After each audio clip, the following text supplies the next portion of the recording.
नमः शिवाय। हर हर महादेव। श्री शिवाय नमस्तुभ्यम। मेरे शंकर, मेरे भगवान ओघड़दानी, मेरे त्रिकालदर्शी, मेरे कैलाशी, मेरे अविनाशी, मेरे शिव, मेरे बाबा, मेरे भोलेनाथ, मेरे शंभु त्रिकालदर्शी और पार्वती की जोड़ी है ही है।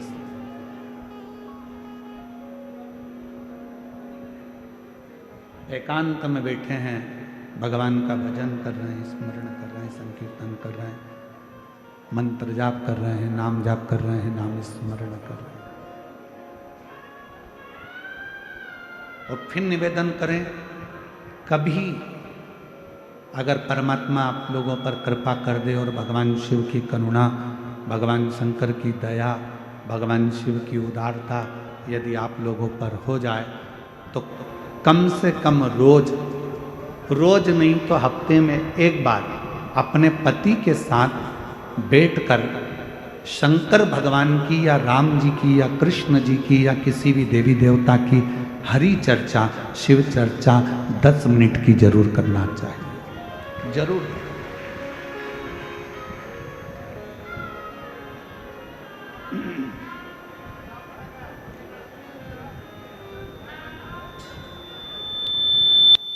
वो शिव चर्चा का करना जरूर। वो कहते हैं ना,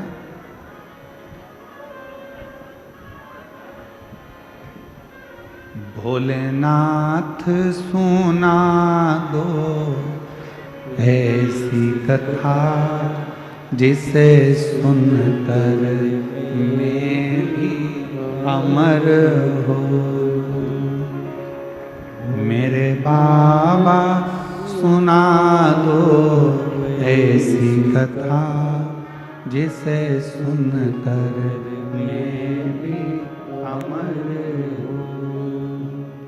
जिस कथा को सुना था मीरा ने, जिस कथा को सुना था मीरा ने, जिस कथा को सुना था कर्मा ने, जिस कथा सुना था कर्मा ने, भोलेनाथ सुना दो ऐसी कथा जिसे सुनकर मैं भी अमर हो।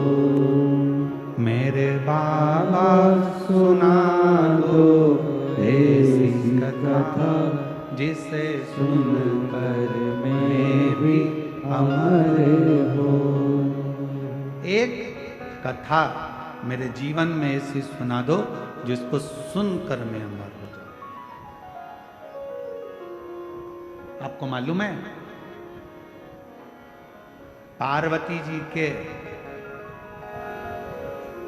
पूर्व में 50 जन्म हो चुके थे। कभी सती बनी है, कभी कात्यायनी बनी है, कभी कुष्मांडा बनी है, कभी स्कंदा बनी है, कभी गौरा बनी है, कभी कौमार्य बनी है। ना जाने कितने कितने जन्म मेरी माता पार्वती के हो गए। और जब पार्वती मैया पार्वती का जन्म लेने से पहले सती के रूप में प्रकट हुई थी और सती के रूप में प्रकट होकर कुंभज ऋषि की यहाँ कथा सुनने के लिए गई थी। कथा सुनकर वापस आई थी। राम जी के प्रति उनका विश्वास जागृत नहीं हुआ था। प्राण दक्ष प्रजापति के यहाँ छूट गए थे, तो यज्ञ के कुंड में अपने शरीर को जब छोड़ा था तो कोयल की योनि उनको मिल गई थी और कोयल का जन्म सती को मिला। तो कोयल का जन्म पाकर सती माता ने शिव जी से वर मांगा था कि अगला मेरा जब जन्म हो, मैं जब ये कोयल की योनि से छूटूं, जब मैं कोयल की योनि से छूट जाऊं और अगला जब मेरा जन्म हो तो मुझे कुछ नहीं चाहिए, केवल एक ही चीज चाहिए, आपकी कथा सुनती रहूं और कथा को श्रवण करूं।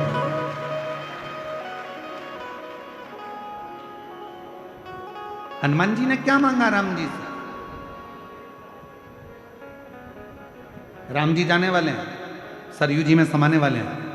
हनुमान जी ने हाथ जोड़कर राम जी से कहा, जाते जाते मुझे कुछ दोगे नहीं? राम जी प्रसन्न होकर बोले, तूने आज तक मांगा ही नहीं। केवट ने मांगा, केवट को दिया।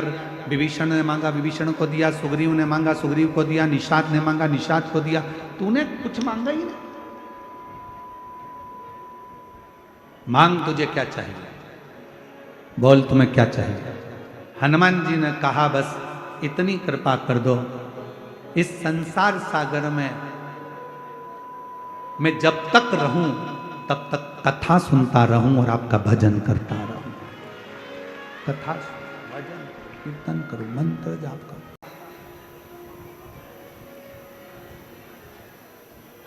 राम जी बड़े हैं कि राम जी का नाम बड़ा? जम के बोलो। राम जी बड़े कि राम जी का नाम बड़ा? नाम बड़ा। शिव बड़े कि शिव का नाम बड़ा? नाम बड़ा।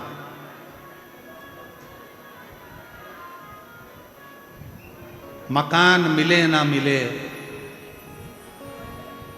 तेरा पता मिलना चाहिए। मकान मिले ना मिले, तेरा पता मिलना चाहिए। शिव मिले ना मिले, शिव कथा मिलना चाहिए। बस शिव के मिलन का बिंदु ही उसकी कथा।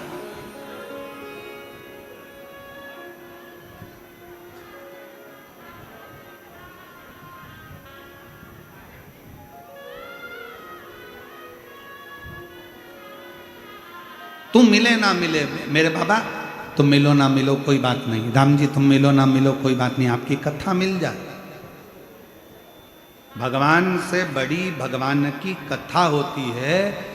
अगर भगवान नहीं मिल रहा है, शंकर नहीं मिल रहे हैं, राम नहीं मिल रहे हैं, कृष्ण नहीं मिल रहे हैं, मत मिलने दो। आप उनकी कथा को सुनना प्रारंभ कर दो। क्यों? क्योंकि राम जी ने भी शबरी अम्बा को कहा था, प्रथम भक्ति संतन कर संगा और दूसरी रति मम कथा प्रसंगा।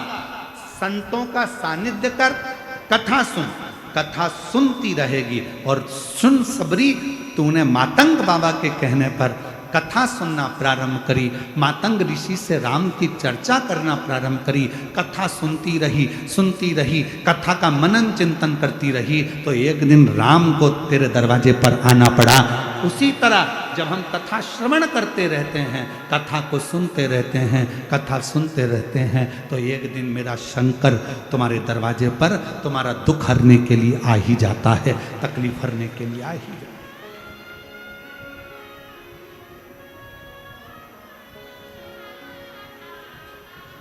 जिस कथा को सुना था तुकाराम ने, जिस कथा को सुना था तुकाराम ने, जिस कथा को सुना था नामदेव ने, जिस कथा को सुना था नामदेव ने, भोलेनाथ सुना दो ऐसी कथा, जिसे सुनकर मैं भी अमर बोलूं। मेरे बाबा सुना दो ऐसी कथा, जिसे सुनकर मैं भी अमर बोलूं। जिसे सुनकर मैं भी अमर हो, जिसे सुनकर मैं भी अमर हो।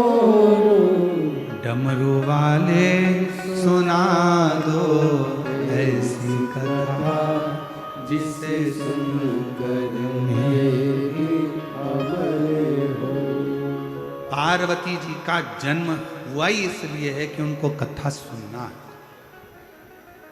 कथा श्रवण करना। काशी ले गए शिव जी कथा सुनाने, अमरनाथ जी की गुफा में ले गए शिव जी पार्वती को कथा सुनाने। एक एक संत, गुरु, सतगुरु, ऋषि, तपस्वी, साधक, उपासक, जितने संत हैं, साधु हैं, सन्यासी हैं, तपस्वी हैं, साधक हैं, उपासक हैं, उनके पास ले गए। शिव जी कथा श्रवण करें, केवल कथा सुने।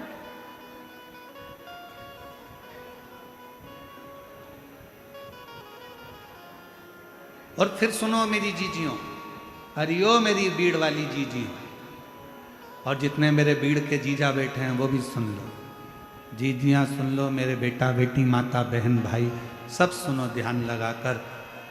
भगवान का मिलना सरल है, पर शिव महापुराण का मिलना बहुत कठिन है, बहुत।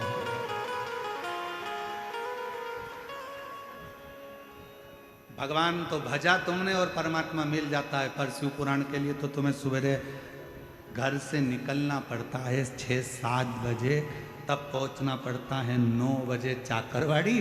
चाकरवाड़ी में दर्शन करके फिर टेंशन रहता है, कहाँ बैठूंगी, चिंता और टेंशन लेके फिर जगह ढूंढती है। जगह भी ढूंढे तो मालूम पड़े इधर बैठूं उधर बैठूं उधर बैठूं उधर बैठूं, सब दूर ढूंढ ढूंढा के तब जाकर कहीं जगह मिलती है। और मिल भी गई तो ऊपर वाला तेरे को नहीं छोड़ता, थोड़ी देर में जल वृष्टि कर देता है तो फिर अंदर भरना पड़ता, खसा करिए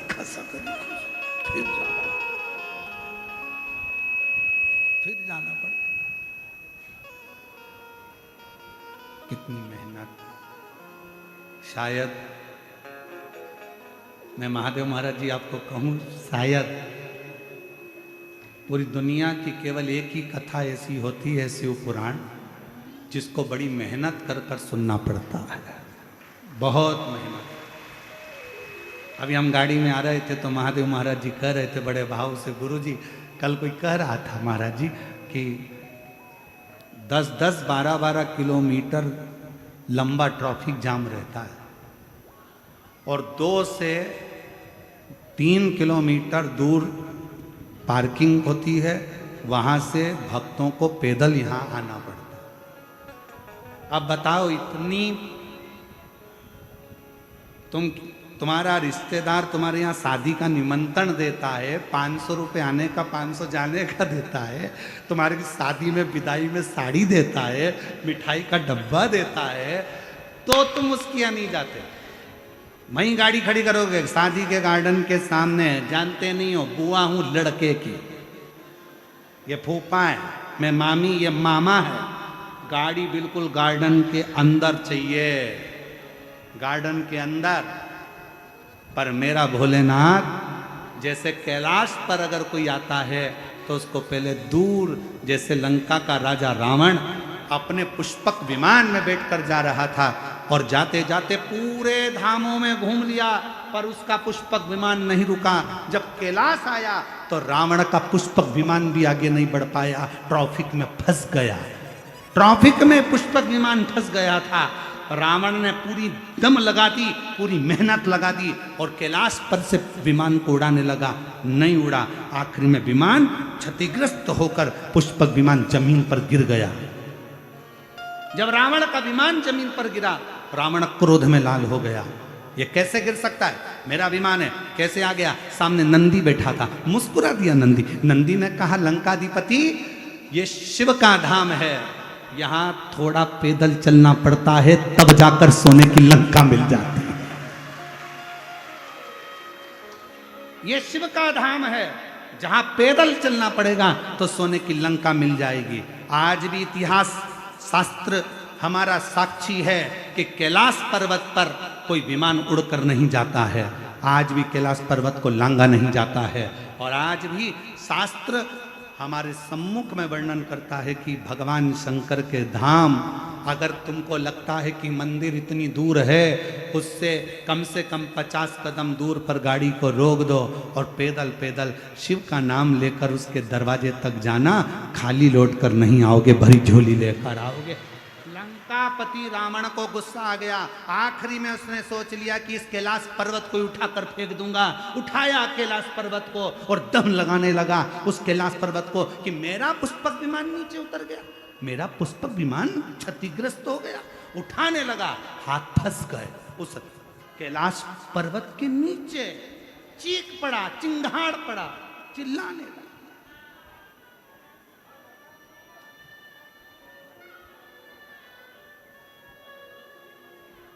और शिव तो क्षमा की मूर्ति है, शिव क्षमा की मूर्ति है। एक सच्चा गुरु, कल रात्रि को हमारा सत्संग चल रहा था हमारे कक्ष में, तो बच्चे लोग बैठते हैं, तो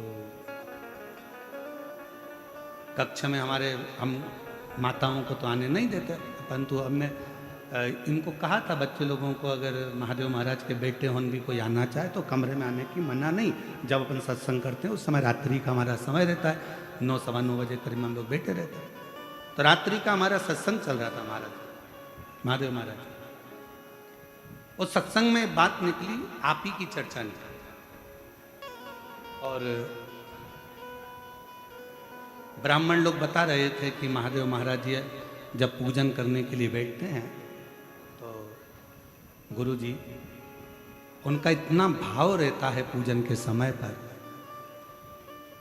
कि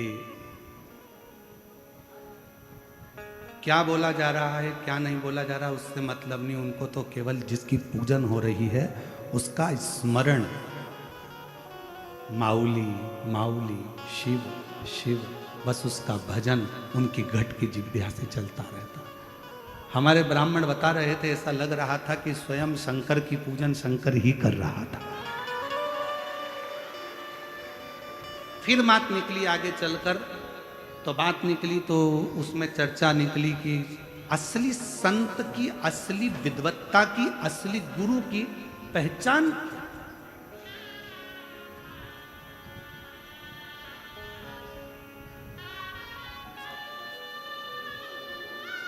हमारे बीच में जिन्होंने अयोध्या के राम मंदिर की प्राण प्रतिष्ठा का मुहूर्त निकाला, जिन्होंने अवध की पवित्र भूमि पर राम मंदिर का मुहूर्त निकाला, ऐसे काशी के विद्वत परम पूज्य 1008 श्री गणेश्वर द्रविड़ शास्त्री जी पधारे हैं। एक बार जोरदार ताली बजाकर स्वागत करिए, जिनकी विद्वत्ता आज संपूर्ण विश्व देखता है, सुनता है।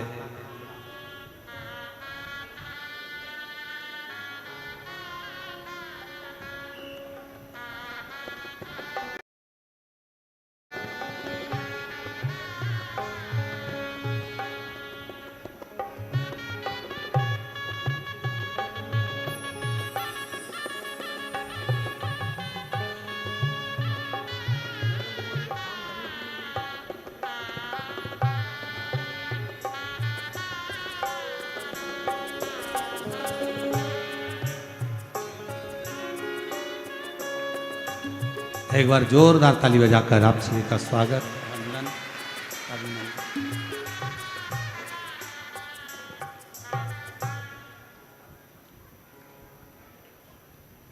सदा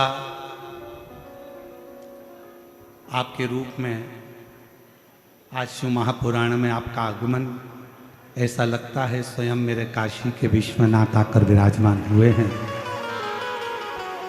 जो आप काशी की पवित्र धरा से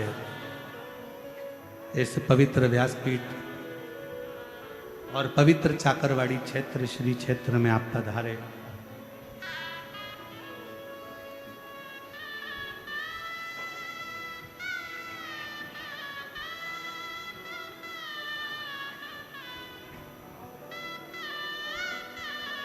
जब हमारे भारत की भूमि के माननीय प्रधानमंत्री जी श्री नरेंद्र भाई मोदी जी फॉर्म भरने के लिए जाते हैं तो आप श्री का आशीर्वाद लेकर और आप श्री का साथ लेकर फॉर्म को भरने के लिए,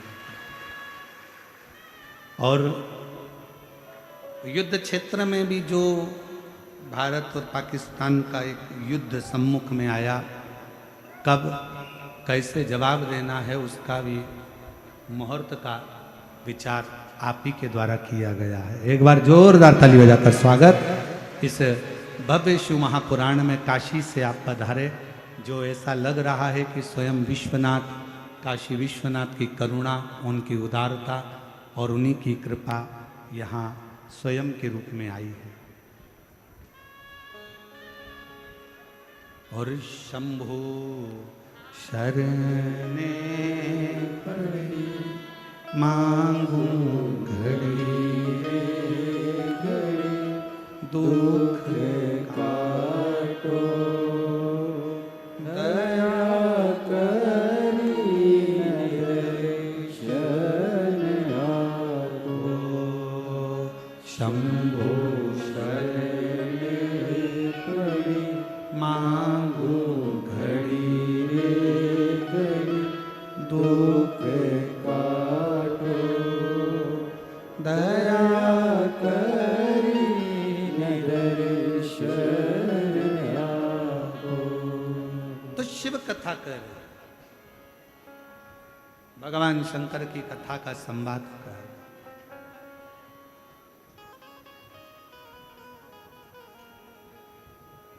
विमान बढ़ता नहीं,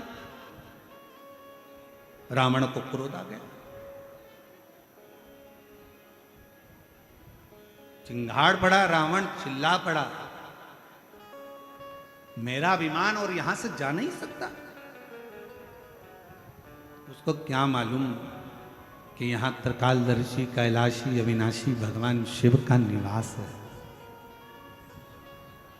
और कल कथा में एक बात कही थी आप लोगों को कि शिव के मंदिर भी नहीं जा सकते, तो भगवान शंकर के मात्र शिखर का दर्शन कर कर भी आप अपनी जिंदगी का कल्याण कर सकते हैं, अपने जीवन का कल्याण कर सकते हैं।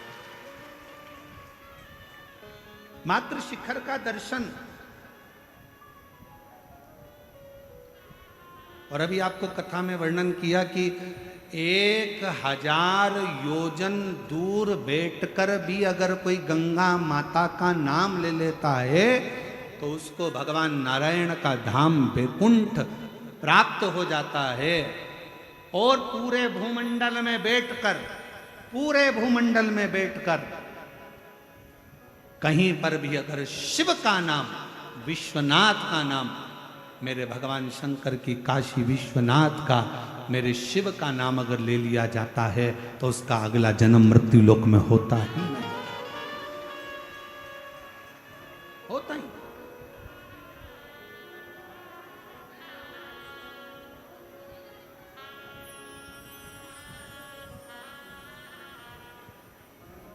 शिव शिव है, शंकर शंकर। रावण को लगा कि मैं लंका का राजा रावण, मेरे पास में ये पुष्पक विमान है, मेरे पास में इतना वैभव है, मेरे पास में इतना धन है, मेरे पास में इतनी दौलत है, मेरी इतनी बड़ी सेना है, मेरा इतना बड़ा कुल है, मेरा इतना बड़ा परिवार है, मेरे पास में वैभव की कमी नहीं, कुल की कमी नहीं, राक्षसों की कमी नहीं, सब कुछ मेरे साथ में है। तो ये पर्वत बीच में आड़े आ रहा है।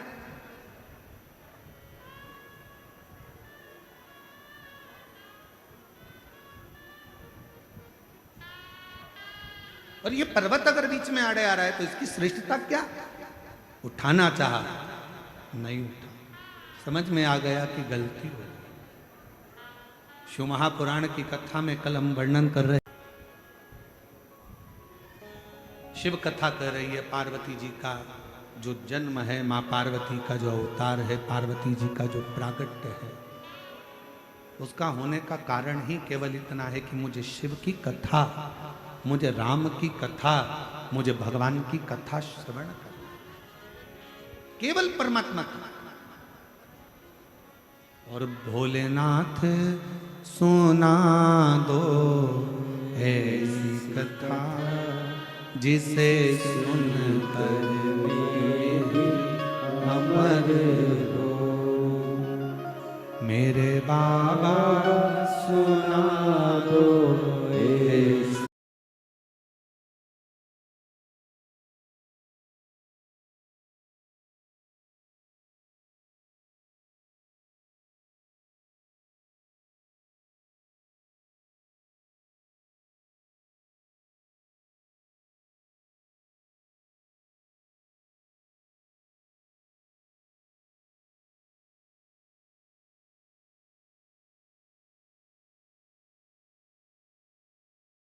कथा जिसे सुनकर मैं भी अमर हो, जिसे सुनकर मैं भी अमर अमर हो जिसे सुन कर मैं भी अमर हो मेरे नाथ सुना दो ऐसी कथा जिसे सुन कर मैं भी अमर हो डमरू वाले सुना दो ऐसी कथा जिसे सुन कर मैं भी अमर हो शिव कथा कर रही है, भगवान शंकर का संवाद कर रहा है। पार्वती मैया नंदी पर विराजमान होकर मेरे ओघड़दानी मेरे शंभू के साथ नित्य प्रतिभ्रमण पर जाती हैं। और ऐसा नहीं कि मेरे शंकर भगवान कहीं एकांत में जब बैठते हैं तो शंकर भगवान और माँ जगत जननी जगदम्बा दोनों हरि चर्चा करते हैं। राम नाम, कृष्ण नाम, शिव नाम आनंदमय चर्चा में निकलता ही रहता। करो थोड़ी देर, अगर कहीं मौका मिल जाए। एक अच्छी जोड़ी का मतलब ही यही है, पति पत्नी का मतलब ही यही है कि कहीं अगर कभी रोज मौका मिले तो थोड़ी देर बैठकर रोज हरि चर्चा करिए। और अगर रोज मौका नहीं मिले तो हफ्ते में एक बार हरि चर्चा करिए। और हफ्ते में भी समय ना मिले तो कम से कम 15 दिन में एक बार पति पत्नी को बैठकर भगवान के नाम की चर्चा करना चाहिए। 15 दिन में समय ना मिले तो कम से कम 1 महीने में एक बार भगवान के नाम की चर्चा पति पत्नी को बैठकर एकांत में करना चाहिए, जिससे हमारे घर के संस्कारों में हमारे बच्चे भी ढलते चले जाए। ये बहुत जरूरी है। ये उसी तरह है जैसे वक्त अच्छा ना चले तो खूब मेहनत करो। वक्त अच्छा नहीं चल रहा है ना, मेहनत करना चालू कर दो, अच्छी खूब दम से मेहनत करो। मेरा समय अच्छा नहीं चल रहा है, थोड़ी मेहनत ज्यादा करूंगा, जरूर मेरा बाबा साथ देगा। और जिसने मेहनत करी वो कभी हारा नहीं है, जिंदगी में आगे ही बढ़ता चलेगा। वक्त अच्छा ना चले तो थोड़ी मेहनत ज्यादा करो, मेहनत परिश्रम ज्यादा करो, कर्म ज्यादा करो। और जब वक्त अच्छा चले, बहुत अच्छा अगर तुम्हारा वक्त चल रहा है तो जो दुखी हैं उनकी सहायता करो, उनको आगे बढ़ाने का प्रयास करो। अच्छा वक्त है, भगवान ने मौका दिया है, आप लोग आपको इस लायक बनाया है तो दूसरे को सपोर्ट करिए, सहायता करिए, थोड़ा आगे बढ़ाने का प्रयास करिए, थोड़ा समझाने का प्रयास करिए। आपकी सुनते हैं तो आप समझा सकते हैं। वक्त अच्छा नहीं है, मेहनत करो, खूब परिश्रम करो। पर मेहनत भी ऐसी, परिश्रम भी ऐसा, उसमें किसी को हमारे द्वारा, हमारी वाणी के द्वारा, हमारे शब्दों के द्वारा, अपने तन के द्वारा, अपने शरीर के द्वारा, अपने विचारों के द्वारा, अपने मन के द्वारा, अपनी दृष्टि के द्वारा, अपनी काया के द्वारा किसी को कष्ट ना हो। फिर वही वाली बात आ गई, मत बुरे कर्म कर वरना पछताएगा, भगवान की आंखों से तू बच नहीं पाएगा, तू बच नहीं पाएगा। अरे ओ अज्ञानी मत कर नादानी, तेरे कर्म का फल भी तू ही पाएगा, जैसा किया तूने तेरे आगे आएगा।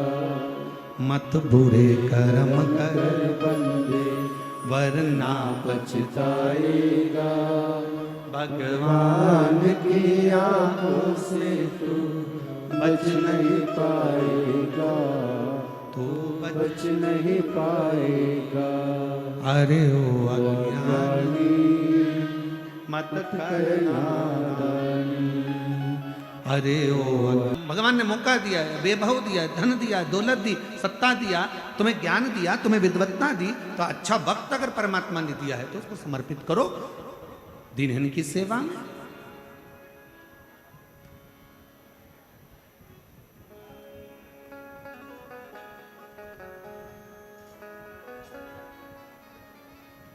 लगा दो भजन में थोड़ा।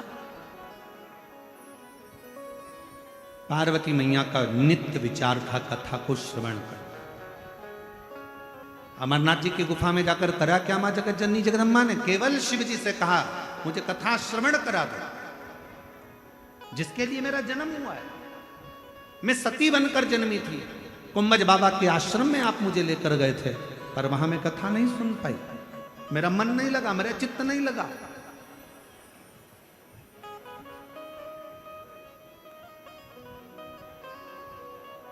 मेरा मन मेरा चित्त कथा में नहीं लगता है। इसलिए मैं आते आते भी राम जी की परीक्षा ले ली। जान नहीं पाई कि ये सम्मुख में खड़े हुए परमात्मा भगवान श्री राम है। मैं तो सोची कि आप किसके लिए आंसू बहा रहे हो? ये मनुष्य के लिए, मानव के लिए। महाराज, हम पहचान नहीं पाते संसार में जन्मे हुए कई महापुरुषों को, और जब वो महापुरुष हमारे बीच में से चले जाते हैं तब हमको उनका स्मरण आता है कि वो थे तो उनको हमने जाना नहीं। हम पहचान नहीं पाए।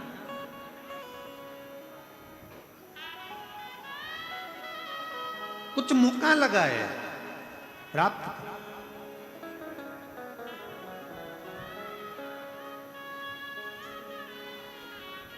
कथा रोज, सत्संग रोज करो। पार्वती जी ने भगवान शिव से कहा कि मेरा ये जन्म, मेरा जो ये वापिस मेरा जो जन्म हुआ है, इतने जन्मों के बाद मैं वापिस जो आई हूं आपके पास में, बस केवल कथा के लिए, केवल मुझे सुनना है, सुनना। और सुनना बहुत कठिन विषय है। आज के जमाने में सबसे ज्यादा कठिन विषय ही सुनना है। आज के जमाने में बहू भी तड़ाके से कह देती अपनी सास से, मैं किसी की नहीं सुनूंगी। क्या मैं सुनने के लिए आई हूं?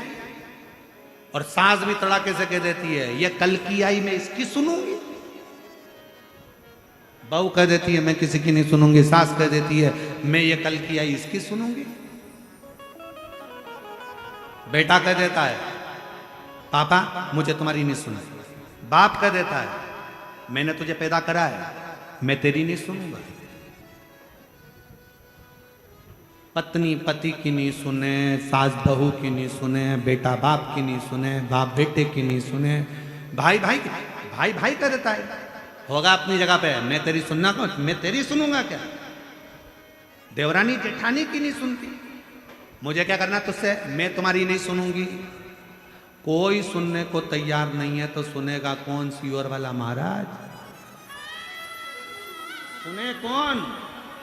कोई भी तैयार नहीं।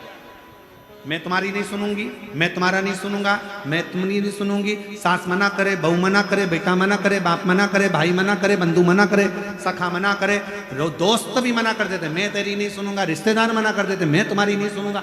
सुनेगा कौन? सबसे कठिन काम तो सुनना ही है। और पार्वती जी ने वही कहा कि भोलेनाथ सुना दो जिसे सुनकर बस मुझे सुनना है, केवल सुनना, और सुनना ही सबसे कठिन काम।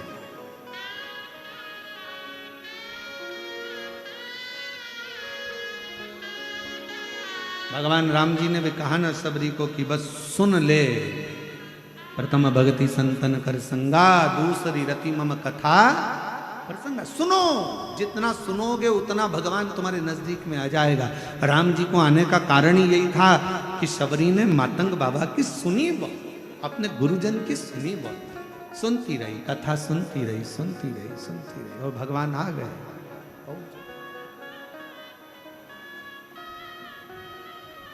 सबसे कठिन विषय है सुनना,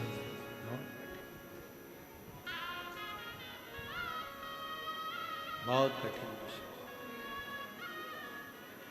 और उसमें भी जब कोई हरि चर्चा हो, शिव चर्चा हो, राम चर्चा हो, प्रभु की चर्चा हो, तो वो सुनना और कठिन, बहुत कठिन। जैसे ही सुनने का मौका आएगा तो कई माताएं तो 2-3 बार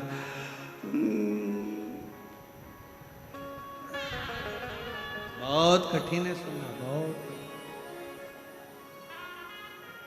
पर पार्वती मैया एकदम जागरूक होकर एकदम प्रभु कथा सुनना नहीं, ठीक है। और केवल पार्वती जी ने कथा नहीं सुनी है, केवल माँ पार्वती जी कथा नहीं सुनती हैं, माँ जानकी जी भी जितने समय मेरे भगवान राम जी के साथ में रही तो राम जी से चर्चा भगवान की कथा सुनती रही। माँ रुक्मणी, माँ सतभामा, माँ जामवंती, माँ कालंदी, माँ मित्रविंदा, जितनी जितनी भगवान कृष्ण की रानियां थी सारी रानियां बैठ जाती थी और भगवान कृष्ण से भगवान की कथा श्रवण करती। और कितना सुंदर का एक प्रसंग सुनाया महाराज। वो प्रसंग आता है कि सतभामा जी एक दिन मौका पाली और माँ सतभामा जी ने देखा एक बार भगवान कृष्ण को एकांत में बैठे हैं, शांति से बैठे हैं, एकदम मौन होकर बैठे हैं, स्तुप्त होकर बैठे हैं। सतभामा जी पहुंच गई भगवान कृष्ण के पास।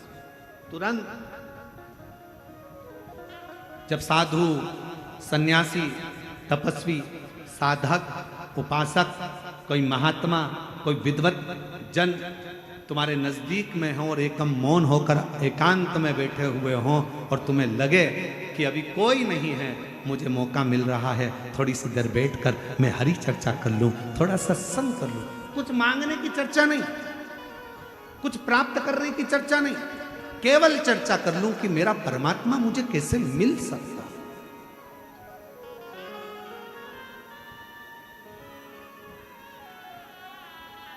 मुझे मेरा भगवान कैसे मिल सकता है, बस वो मुझे मिल जाए, वो मुझे प्राप्त हो जाए।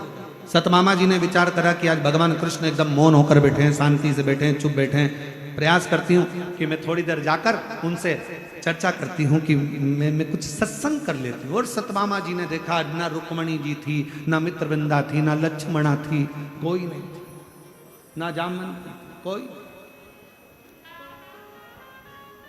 और पहुंच गई मां सतभामा, भगवान बैठे थे, बस कथा ऐसी उपस्थिति है, कथा ऐसी उपस्थिति। बैठे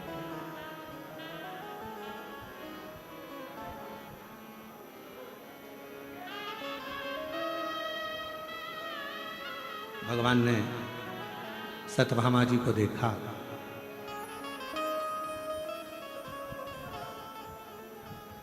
भगवान कृष्ण मुस्कुराने लगे। ईश्वर और औषधि ये दोनों एक समान है। कौन कौन? जम के बोलो। ईश्वर और औषधि ये दोनों एक समान है। औषधि का काम है तन के रोग मिटाना और ईश्वर का काम है मन के रोगों को समाप्त कर दे। अंदर विकार आ गया, काम आ गया, आसक्ति आ गई, लोभ आ गया, तृष्णा आ गई, वासना आ गई, कोई गलत विचार आ गया, गलत चित्त में धरा गया, कोई मन में कोई गलत भाव आ गया। ईश्वर और औषधि दोनों एक समान है। औषधि का काम है तन में अगर कोई रोग आ गया तो वो औषधि मिटाएगी।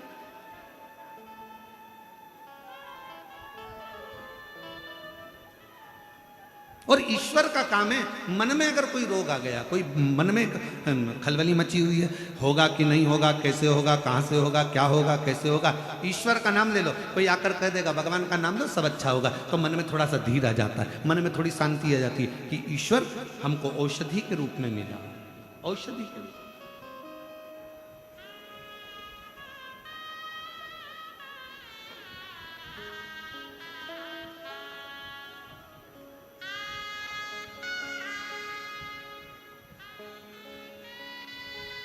बस उस शिव नाम में भगवान कृष्ण के पास पहुंच गई सतभामा जी, बैठ गई। और बैठकर मां सतभामा जी ने भगवान को देखा और भगवान बड़े मुस्कुरा रहे थे सतभामा को देखकर, उनके चेहरे पर प्रसन्नता थी। सतभामा समझ गई, भगवान को लग गया कि मैं आ गई।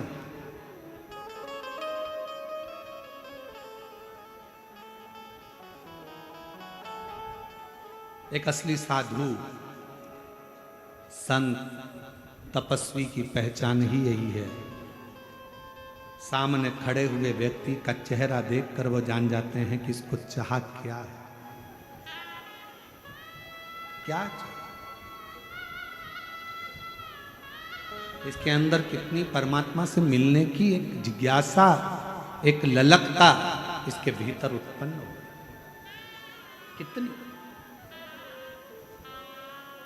और मेरे भोले तेरा सहारा है, मेरे भोले तेरा सहारा है, मेरी नैया का तू किनारा है, मेरी नैया का तू किनारा है।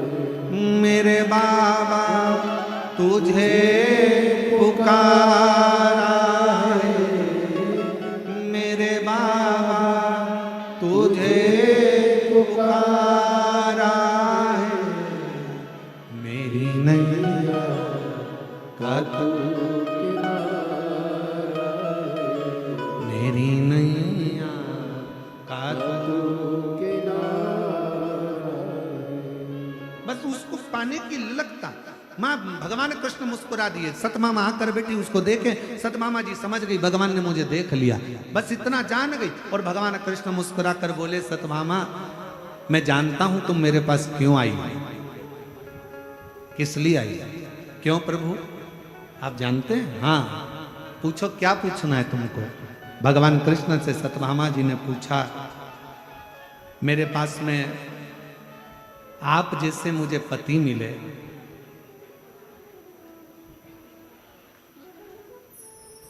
कल्प वृक्ष मिला, ये कैसे प्राप्त हो गया, कहां से प्राप्त हो गए, कैसे मुझे मिले। बस यही कथा की शुरुआत हो गई। यही मुझे नारायण जैसे पति मिल गए और मुझे कल्प वृक्ष जैसा वृक्ष मिल गया, इससे बढ़कर मुझे ये सब मिल गया, मुझे ये आश्चर्य हो रहा है, इतनी सरलता। भगवान कृष्ण मुस्कुरा कर बोले, अरे ओ सतभामा ये आज का नहीं है तेरा, ना जाने पूर्व का कितना कितना तूने कोई भजन कीर्तन पुण्य आनंद करा होगा तो तुझे मिला है। शिव महापुराण की कथा यदि चाकरवाड़ी के इस पवित्र क्षेत्र में, श्री क्षेत्र में, सिद्ध क्षेत्र में, मेरे संत ज्ञानेश्वर माउली की इस पवित्र धरा पर अगर आपको सुनने को मिल रही है तो यह जान लेना तुम्हारे आज का जन्म नहीं, कोई पूर्व के जन्मों का कृतार्थ फल होगा जो आज मिल गया। और उसमें भी काशी से पधारे हमारे परम पूज्य श्री गणेश्वर द्रविड़ शास्त्री जी महाराज जी का भी आगमन हो गया, तो समझ लो सोने पर सुहागा का एक आनंद भाव उत्पन्न। तो ये कुछ मिला है तो बड़े भाव।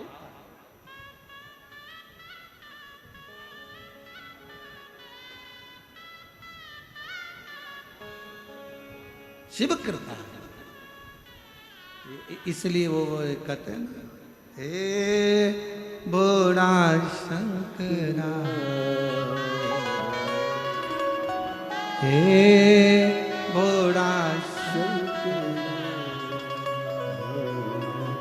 आवड़ तुला बेलाची, आवड़ तुला बेलाची, बेलाचा पाणाची,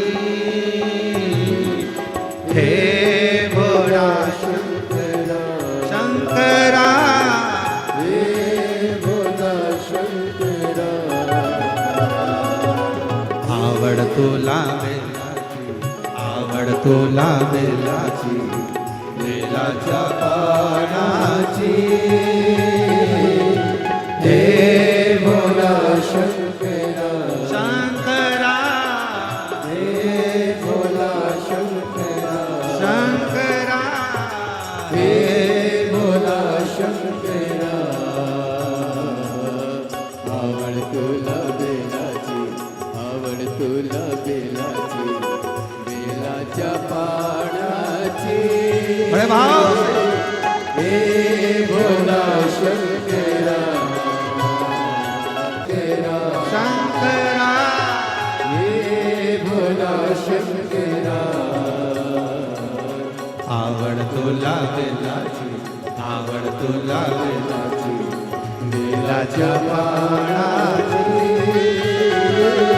हे भोला शंकरा दिल से प्रार्थना करें, बाबा से विनय करें, निवेदन करें, जहाँ जगह मिल जाए वहाँ बैठ जाओ।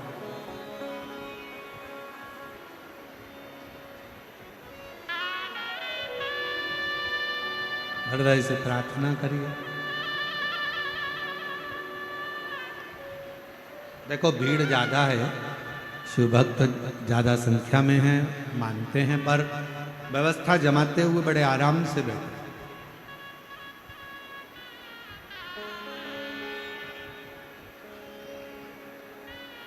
हृदय से बाबा को प्रार्थना करो, निवेदन करो, विनय करो। साथ में सभी लोग एक साथ बाबा से प्रार्थना करें, निवेदन करें, विनय करें।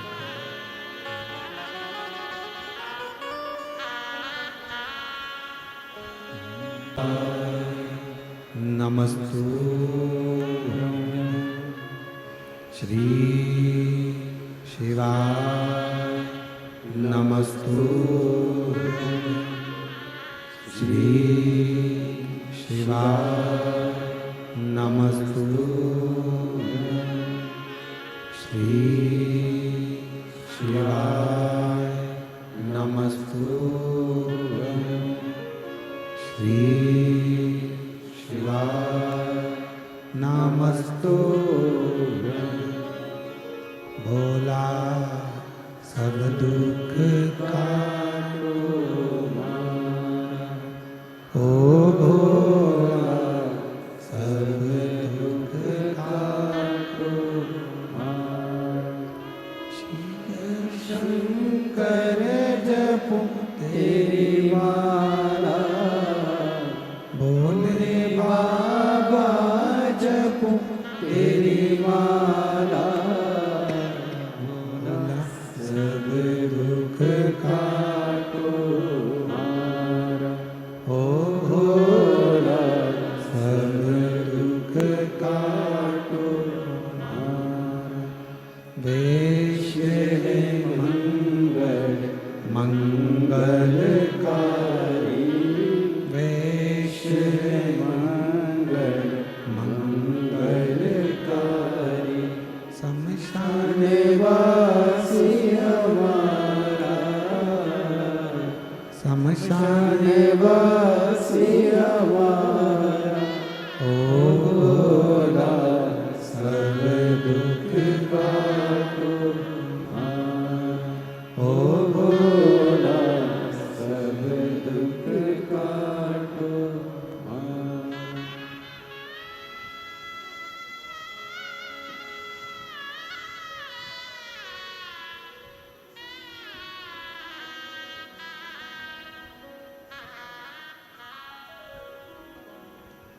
बाबा देवादिदेव महादेव भगवान शिव ओगड़वाणी त्रिकालदर्शी कैलाशी अविनाशी शिव की कथा कर रहे। सतमामा जी ने पूछा कि मुझे ये आपके रूप में, नारायण के रूप में आपका जो स्वरूप मुझे मिला, कल्प वृक्ष मुझे मिला, ये कैसे प्राप्त होगा? भगवान कृष्ण कहते हैं सतभामा,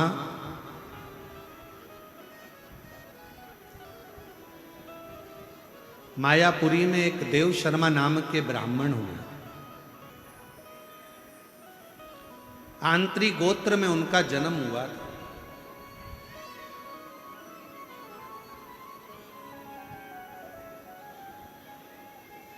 और वो देव शर्मा शिव पंचायत की पूजन करते थे।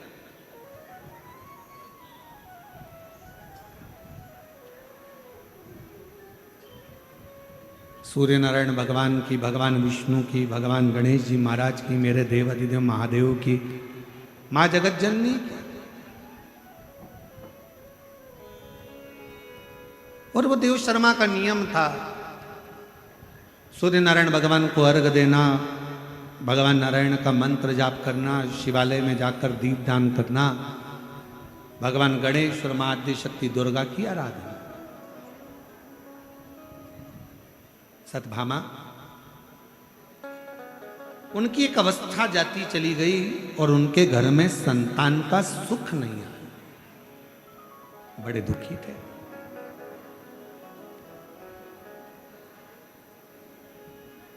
कि मेरे घर में औलाद नहीं, संतान नहीं, संतान का सुख नहीं, क्या होगा, कैसे होगा, क्या करा जाए। बड़े दुखी थे।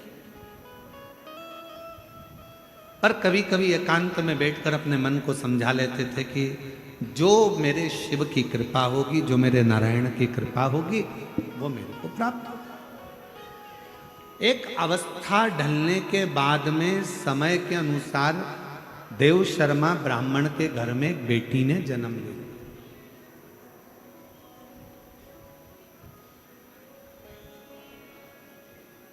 और पिताजी ने अपनी बेटी को भी वही शिव पंचायत पूजन का विधान बता दिया। सूर्य नारायण भगवान को अर्घ देना, शिवालय में दीपदान करना, नारायण का गुणगान करना, भगवान विष्णु का जप करना, मां आद्य शक्ति दुर्गा भवानी की पूजन करना, श्री गणेश जी महाराज का स्मरण करना। ऐसा करते करते करते करते बेटी बड़ी हो गई।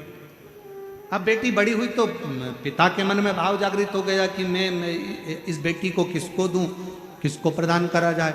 तब उनके स्मरण में आया कि मेरा एक मित्र था और उस मित्र का एक बेटा है, और मैंने अपने मित्र को मरते मरते वचन दिया था कि तेरे पुत्र से अगर मेरे घर में पुत्री हो गई तो तेरे पुत्र से मैं अपनी बेटी का विवाह करूंगा। सतभामा जी सुन रही हैं, भगवान द्वारकानाथ कथा कह रहे हैं।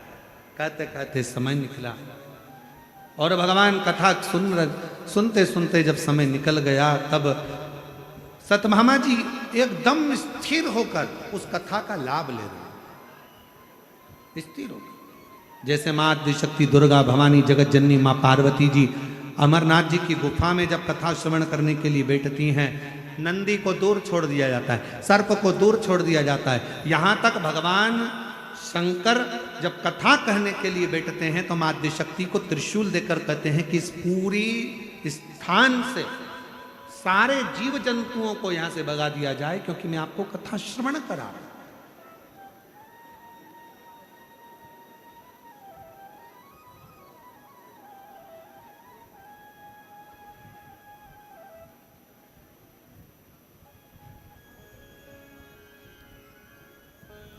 बस उसी तरह पार भगवान कृष्ण कथा कर रहे हैं, सतमामा जी बैठे कथा का लाभ ले रहे हैं। देव शर्मा ब्राह्मण ने विचार करा कि मेरा मित्र जो मर गया है, प्राण छूट गए हैं, उसका एक बेटा है जिसका नाम चंद्र है, उस चंद्र के साथ में अपने बेटी का विवाह कर दूंगा। समय निकला आया और बेटी का विवाह कर दिया। सतभामा ब्राह्मण की बेटी का विवाह हुआ, समय बीतता है। कुछ ही समय निकला था कि देव शर्मा ब्राह्मण अपने दामाद चंद्र के साथ कहीं जा रहे थे और वहां से लौट कर आते समय पर एक असुर ने उनको घेर लिया। असुर था भूखा, भूख बहुत लग रही थी, उसने रोका।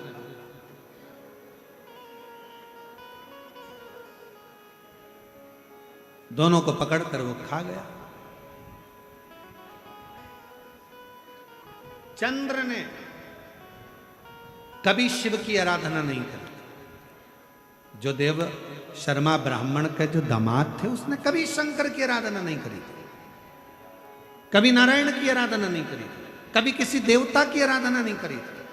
पर देव शर्मा ब्राह्मण भगवान शिव की भक्ति करता, स्मरण करता, शिवालय में दीपदान करता, भगवान शंकर की आराधना करता, तो वो असुर के खाने पर भी चंद्र देव शर्मा का साथ पकड़ लिया। तो इन दोनों को भगवान बैकुंठ का वास प्राप्त हो गया, बैकुंठ का निवास प्राप्त हो गया। ये दोनों जीव भटके नहीं, परमात्मा के धाम पहुंचे। सतभामा पर पति और पिता के जाने के बाद वो लड़की अकेली रह गई, अकेली। पति और पिता के जाने के बाद वो लड़की अकेली रही, अकेली। और वो लड़की बिलखने लगी, रोने लगी, बिलाप करने लगी, रोने लगी। और रोते हुए उस लड़की को जब देखा, रहा नहीं गया। गांव के लोगों ने समझाया, तुम्हारे पिता चले गए, तुम्हारे पति चले गया, क्यों दुख मनाती हो? कोई बात नहीं, तुम्हारे पिता जिस शिव की आराधना करते थे, तुम्हारे पिता जो नारायण की आराधना करते थे, माँ जगतजननी की आराधना करते थे, माँ भगवान गणेश की आराधना करते थे, सूर्य की उपासना करते थे, क्यों ना तुम भी तुम्हारे पिता के बतलाए मार्ग पर चलो। जानकर बेटी ने विचार करा। चातुर्मास का 4 महीना मिला था, क्यों ना सावन के इस पवित्र अवसर पर मैं भगवान शिव की आराधना करना प्रारंभ करूं। जैसे जैसे समय बदलेगा, भादो आएगा, कुंवर आएगा, कार्तिक आएगा, मैं दीपदान करूंगी, भगवान की भक्ति करूंगी, नारायण की आराधना करूंगी, उपासना करूंगी।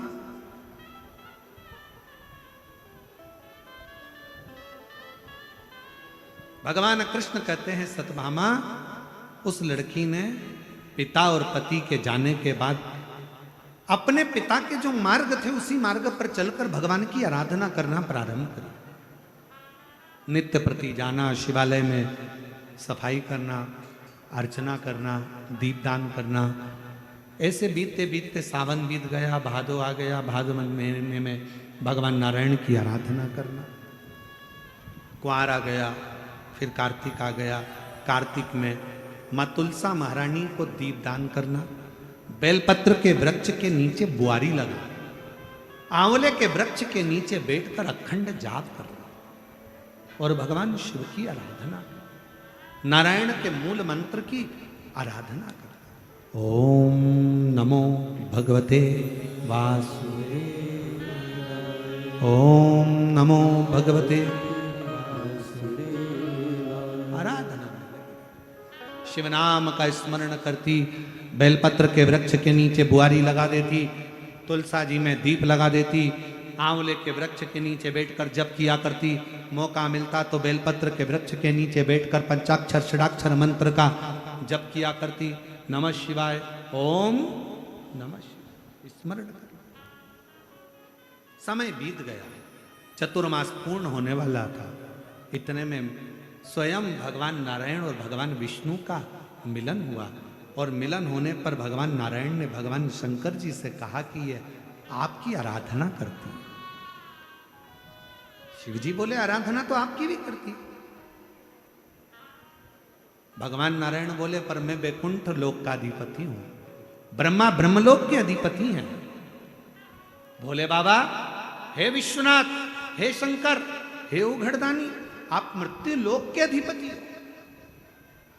ब्रह्मा ब्रह्मलोक में रहते हैं, भगवान विष्णु वैकुंठ लोक में रहते हैं, पर मृत्यु लोक का अगर कोई स्वामी है, पृथ्वी का अगर कोई देव है, तो वो देव अधिदेव महादेव। आपको जानना चाहिए, जाकर परीक्षा लेना चाहिए, उसको कुछ फल देना चाहिए। वो इतनी आराधना कर रहा है, इतनी तप कर रही है, साधना कर रही है।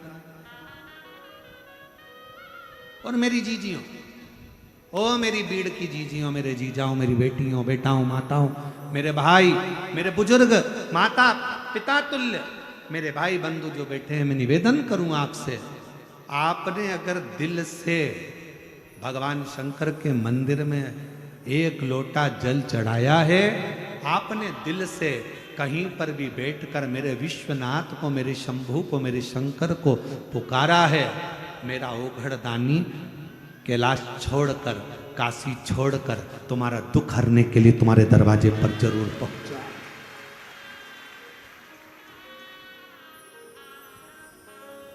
और कोई पिछले जन्म के अच्छे कर्म मुझे बाबा तेरा,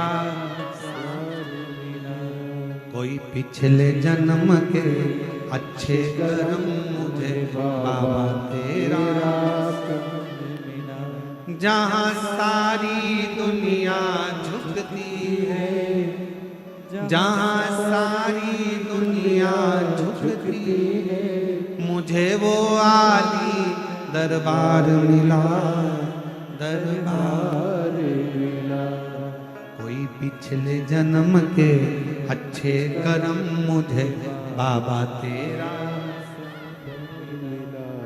अभी आपको कथा में कहा था एक नाम के ढेर सारे लोग रहते हैं, एक ही तिथि में जन्मे हुए ढेर सारे लोग रहते हैं, एक ही समय पर जन्मे हुए ढेर सारे लोग रहते हैं, पर आपकी रंगत, आपकी संगत और आपकी मेहनत आपको अलग सा जीवन जीने का एक आनंद प्रदान कर देती है, आपकी पहचान बना देती है। आपका परिश्रम, आपकी मेहनत, आपकी संगत, आप कहां बैठ रहे हो, किस जगह पर बैठ रहे हो, किससे मिल रहे हो, किसके साथ बैठ रहे हो, ये आपकी पहचान बनाएगी। एक मक्खी सब्जी पर बैठती है, उसकी कोई कीमत होती है क्या? जम के तो बोलो, आवाज नहीं आई। नहीं। मक्खी शक्कर पर बैठी, उसकी कोई कीमत हुई क्या? अरे बोलो जम के, नहीं।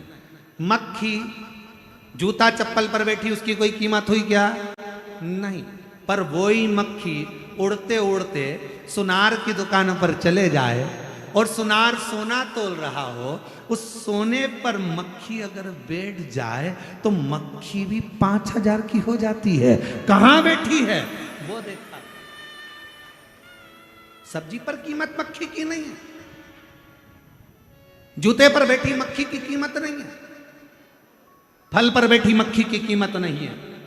पर मक्खी अगर चतुरता करे, सोने हीरा तुल रहा हो, हीरे का कैरेट निकाला जा रहा हो, हीरे को तोला जा रहा हो और हीरे पर मक्खी बैठ जाए तो मक्खी भी हीरे की कीमत के बराबर हो जाती है। उसी तरह आप कहाँ बैठ रहे हो? पान की दुकान पर बैठ गए तो लोग वो कहते हैं ना, बड़ी बड़ी बैठने के स्थान की कीमत है।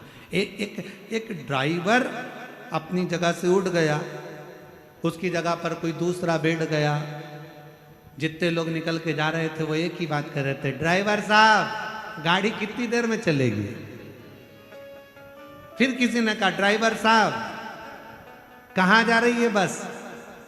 ड्राइवर दूसरा था, चलाने वाला दूसरा था, वो तो उतर के चाय पीने गया, उसकी सिंहासन पर, उसकी कुर्सी पर, उसकी सीट पर कोई दूसरा बैठ गया तो लोगों ने उसको ड्राइवर कहना प्रारंभ कर दिया। उसी तरह आप कहाँ बैठ रहे हो? पान की दुकान पर बैठोगे तो पान जैसा व्यवहार मिलेगा, कहीं दूसरी जगह पर बैठोगे तो दूसरी जगह जैसा व्यवहार मिलेगा। मदिरा की दुकान पर बैठ गए तो सब तुमको नकारते हुए, धिक्कारते हुए ही जाएंगे। कहीं जुआरी के पास बैठ गए तो भी तुम्हें नकारा जाएगा, धिक्कारा जाएगा। और कहीं अगर किसी सतगुरु की शरण में जाकर बैठ गए तो तुम्हारा सम्मान होना प्रारंभ हो। और यह प्रसंग कहीं दूसरा जगह का नहीं, इसी महाराष्ट्र की पवित्र भूमि का। महादेव महाराज जी, महाराष्ट्र की पवित्र भूमि पर संत तुकाराम जी का चरित्र आता है। कितना सुंदर चरित्र है। संत तुकाराम जी एक बार बैठे हुए थे, रात्रि को नींद नहीं आ रही थी।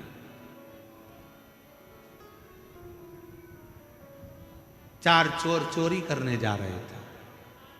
संत तुकाराम जी घर के बाहर बैठे थे, उन्होंने देखा बेचारे आधी रात को कोई जा रहा है, ना जाने कौन सा काम आ गया इनको, इतनी रात को जा रहा। संत तुकाराम जी के मन में आया, बेचारों को रात को कोई काम करने वाला नहीं मिलेगा, मैं चल देता हूं। उनको क्या मालूम था कि ये तो चोर है। संत को सब संत दिखते हैं, साधु को सब साधु दिखते हैं, तपस्वी को सब तपस्वी दिखते हैं, सन्यासी को सन्यासी। बैठकर देखे तो उन्होंने देखा कि वो कोई आ रहा है। तो चारों चोरों ने विचार करा, अब इन्हें देख ही लिया है तो साथ में रख लो। एक ने कहा इसको तो चोरी करना आएगी नहीं, तो उन्होंने कहा कोई बात नहीं, बाहर खड़ा कर देंगे, अपन जब हिस्सा लाएंगे तब दे ले चल। तुकाराम जी चल पीछे खड़े हो गए। चारों चोरों ने आकर कहा तुम? तुकाराम जी बोले तुम अकेले आ रहे थे, कहीं मुझे लगा कि कोई बड़ा काम होगा, चार जनी जा रहे हैं, किसी की जरूरत पड़ जाए तो मैंने सोचा मैं भी चलता हूँ, हेल्प कर दूंगा। चोरों ने विचार कर, अब आई गए हो तो खड़े रहो, हम अंदर से आते हैं, तुम्हें हिस्सा देंगे, खड़े रहो। चारों अंदर चले गए और चोर अंदर जाकर चोरी करने लगे। तुकाराम जी महाराज खड़े खड़े इंतजार कर रहे, 15 मिनट हो गए, 20 मिनट हो गए, आधा घंटा हो गया, नहीं आए। संत तुकाराम जी को लगा ये वही सेठ जी का घर है जहाँ रोज कीर्तन होता है, रोज कीर्तन होता है और मेरा कभी आना नहीं हुआ। एक काम करता हूं, मुझे लगता है चारों की चारों कीर्तन में लग गए और मुझे बेवकूफ बना गए, मैं भी अंदर चले जाता। जैसे ही तुकाराम जी अंदर गए, हरि विठल का फोटो लगा था, तुकाराम जी ने जेब में से निकाली करताल और करताल बजाना, विठल पांडुरंगा विठल विठल विठल जो कहना प्रारंभ करा। चोरों ने सोचा ये तो पकड़ाएगा, 2 पलंग के नीचे घुस गए, 2 ऊपर छत पे छुप गए। सेठ जी के नेत्र खुले, सेठ जी के नेत्र खुले तो सेठ जी दौड़ कर आए। आकर देखा तो तुकाराम जी, आज तो मेरी किस्मत जाग गई। इतनी रात को संत तुकाराम, जिनको बुलाने के लिए मैंने पूरी जिंदगी निकाल दी, वो कभी नहीं आए, आज आ गए। दौड़ कर जाने लगा पानी लेने के लिए, चरण पखारने के लिए आया, दौड़ कर आया। आते से बोला, गुरुदेव आप? हाँ, मैं आपके लिए कुछ लेकर आता हूं। संत तुकाराम जी बोले हैं, नहीं कुछ नहीं चाहिए। इतने में सेठ जी को लगा, हमेशा गुरु तुकाराम जी तो जाते थे तो 4-6 लोग उनके साथ जाते थे, आज तो अकेले आए, ये तो आश्चर्य की बात। इतने में सेठ जी ने पूछ लिया, गुरुदेव आज अकेले आए हो? तुकाराम जी बोले, काहे को अकेले, 2 पलंग के नीचे 2 ऊपर, कौन कहता है कि हम अकेले? 2 पलंग के नीचे हैं, 2 ऊपर। इतने में चोरों ने सोचा कि जूते खाने को मिलेगा, उतर जाओ नीचे।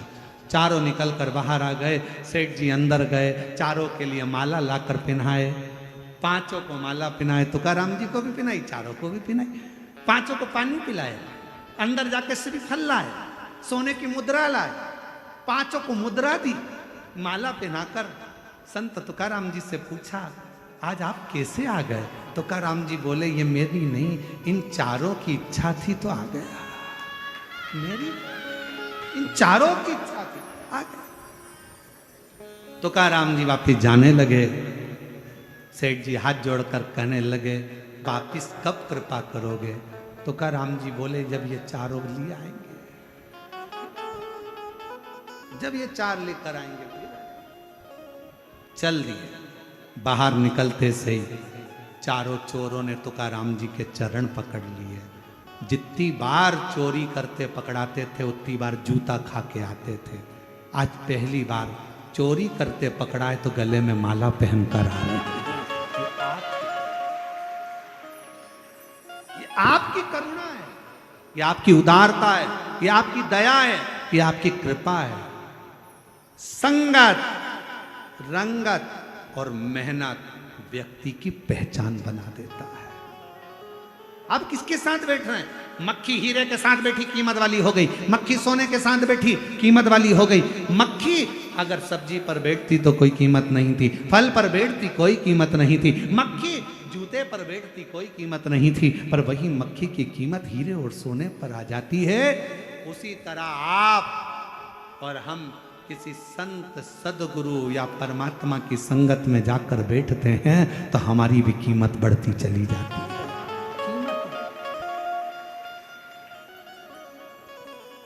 और कोई पिछले जन्म के अच्छे कर्म मुझे बाबा तेरा, कोई पिछले जन्म के अच्छे कर्म मुझे बाबा तेरा संग मिला। जहाँ सारी दुनिया झुकती है, जहाँ सारी दुनिया झुकती है, मुझे वो आली दरबार मिला, दरबार मिला। कोई पिछले जन्म के अच्छे कर्म मुझे बाबा तेरा संग मिला। भगवान कृष्ण कह रहे हैं, वो कन्या ने पति और पिता के जाने के बाद साधना करी। भगवान नारायण शिव जी से बोले, तुम जाओ, मृत्यु लोक के देव हो तुम, जाओ तुम। और अकाल मृत्यु वो मरे जो काम करे चंडाल का, काल उसका क्या बिगाड़े जो भक्त हो महा। जाओ आप एक बार जाकर दर्शन तो दो, थोड़ा पूछो तो, जाओ थोड़ा।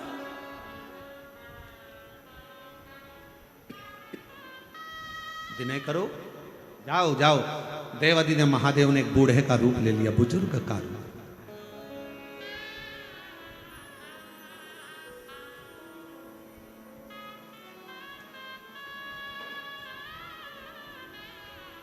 और मेरे शंकर भगवान, मेरे शिव, मेरे ओघड़दानी, मेरे विश्वनाथ, मेरे शंभु, मेरे त्रिकालदर्शी, मेरे कैलाशी अविनाशी, मेरे शंकर, मेरे ओघड़दानी, मेरे शिव, मेरे त्रिपुंडधारी, त्रिशूलधारी, त्रिनेत्रधारी, मेरे शिव, मेरे ओघड़दानी, मेरे शंभु, एक बुजुर्ग का रूप रखकर मस्तक पर भस्म का त्रिपुंड है, शिखा, एक छोटी सी लकुटिया, एक धोती, एक पंछा तन पर धारण करे हुए धीरे धीरे चलते चलते उस कन्या के पास, देव शर्मा की बेटी चंद्र की पत्नी के पास पहुंच गए।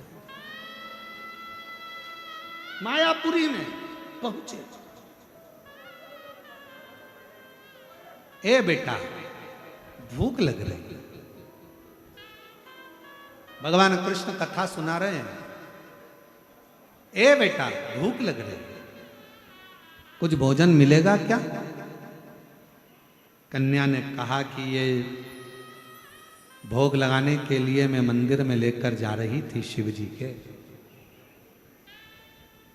शिव जी के मंदिर लेकर जा रही।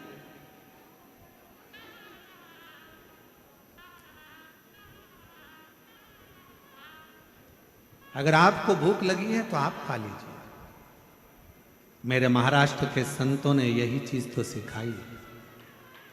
मेरे महाराष्ट्र के साधुओं ने, संतों ने, सन्यासियों ने, तपस्वियों ने, साधकों ने, उपासकों ने, कीर्तनकारों ने यही चीज सिखाई है। प्रयागराज का त्रिवेणी का जल भरकर रामेश्वर के लिए यात्रा निकाले थे और बीच मध्य में एक गधा तड़प रहा था और सतगुरु संत तुकाराम जी जल भरकर उसको दे दिए। कहा, ये कावड़ का जल कहां लेकर जा रहे हो और कहां पिला रहे हो? कहा, वो शिव ही यहां मिल गया, प्यासा है, पिला दिया, उसमें ही फल मिल गया। प्यासा। हम क्यों कहते हैं आप लोगों से कि शिव महापुराण की कथा में जाओ, अपने साथ में 2 पानी की बोतल लेकर, एक पानी की बोतल अपने लिए और एक पानी की बोतल अपने साथ में अपने अड़ोसी पड़ोसी पीछे वाले धड़ोसी के लिए। किसको प्यास लग जाए, कोई रास्ते में मिल जाए, प्यासा है, 3 किलोमीटर चलना है, 2 किलोमीटर चलना है, आधा किलोमीटर चलना है, कोई को थकान हो रही है, अपने पास पानी है, निकाल कर दे दिया, ए बहन पियो, भाई पियो। हो सकता है ना जाने किस वेश में नारायण मिल जाए, किस रूप में मेरा शिव मिलेगा, किसको मालूम।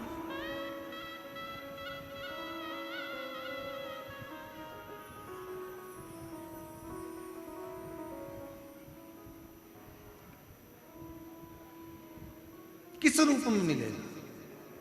और महादेव नमन चरणों में स्वीकार कीजिए, सबका किया है मेरा भी कल्याण कीजिए, उद्धार कीजिए। महादेव नमन चरणों में स्वीकार कीजिए, सबका किया है मेरा भी उद्धार कीजिए, उद्धार कीजिए। शायद इसीलिए शिव तत्व कहता है। एक पत्र अच्छा है, देखो पत्र सुनिए।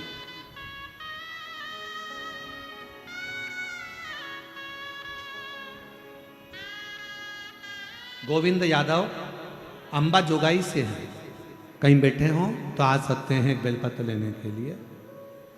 2 साल से गर्दन के अंदर गठान थी, बेहद सारी रिपोर्टें दिखाई, डॉक्टरों को दिखाया, दवाइयां भी खाई, पर कोई आराम सा नहीं दिखा। आप कहते हो गुरुजी डॉक्टर शिव का एक रूप होते हैं। हमने डॉक्टर को ही शंकर मानकर उन्हीं की दवाई लेकर कुंदकेश्वर महादेव का नाम लेकर पाना प्रारंभ करा, और बाद में शिव जी पे एक लोटा जल चढ़ाकर वहां से जल लेकर उस गठान वाले स्थान पर लगाना और जल का आचमन करना प्रारंभ करा। शिव जी की कृपा से आज मेरी गठान पूरी गल गई। मैं बाबा को यहां प्रणाम करने के लिए। दूसरा पत्र,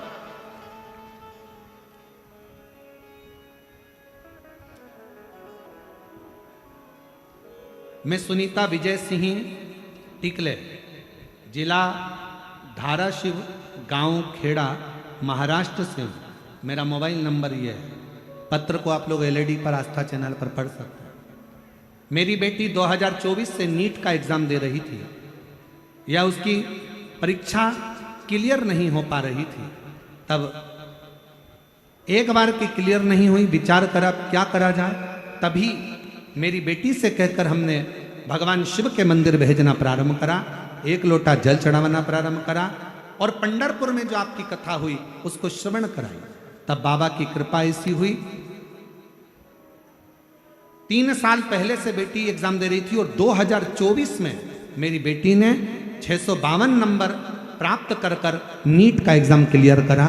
मैं बाबा को यहां प्रणाम करने के लिए आई। शिव तत्व किसको कहते?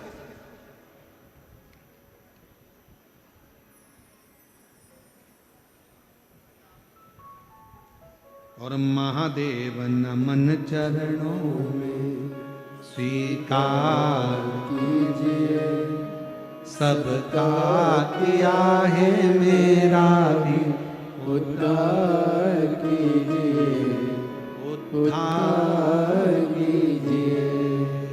है त्रिपुंडधारी, है त्रिशूलधारी, है त्रिपुंडधारी, है त्रिशूलधारी।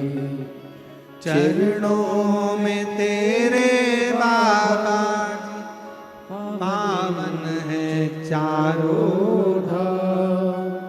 चरणों में तेरे बाबा पावन है चारों धाम। तेरी देव करते वंदना, तुझे पूजे हैं सीताराम। तेरी देव करते वंदना, तुझे पूजे सीताराम। हो जाए पूरी कामना, हो जाए पूरी कामना। उपकार कीजिए, सबका किया है मेरा भी कल्याण कीजिए, उद्धार कीजिए। हे त्रिपुंडधारी, हे त्रिशूलधारी। आप कृपा करो, आप करुणा करो। शिव जी आए, मांगा, बाबा लो, मैं मंदिर जा रही थी, प्रसाद आपके लिए। शिव जी को दिया। शंकर जी प्रसन्न हो गए, मांग तुझे क्या चाहिए? बाबा मुझे आप वर दोगे? हाँ। पक्का?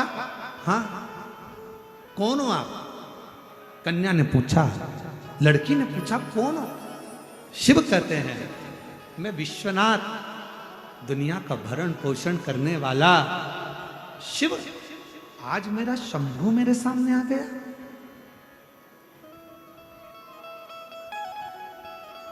बाबा वर देना है तो दीजिए।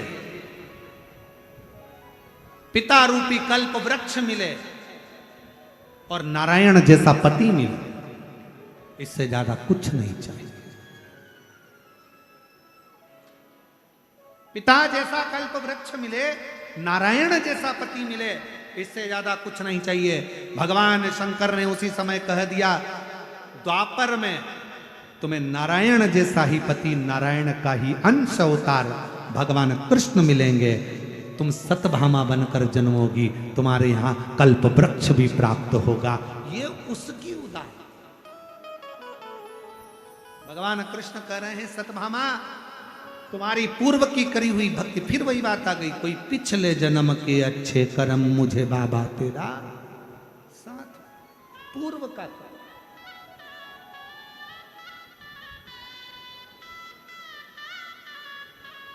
कोई पुराना होगा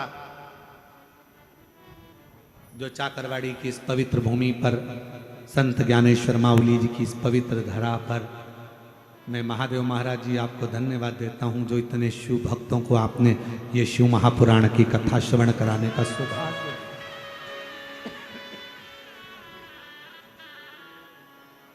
कोई पूर्व का करना श्रेष्ठ जो मिला, और भगवान शंकर और पार्वती का संवाद ही यही कह रहा है।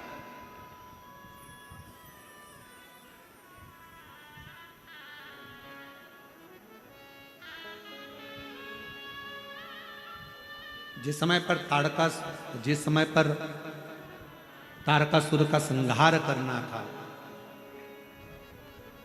और उस संहार के समय पर भी भगवान देवाधिदेव महादेव मौन थे, स्तुब्ध थे, मौन स्तुब्ध।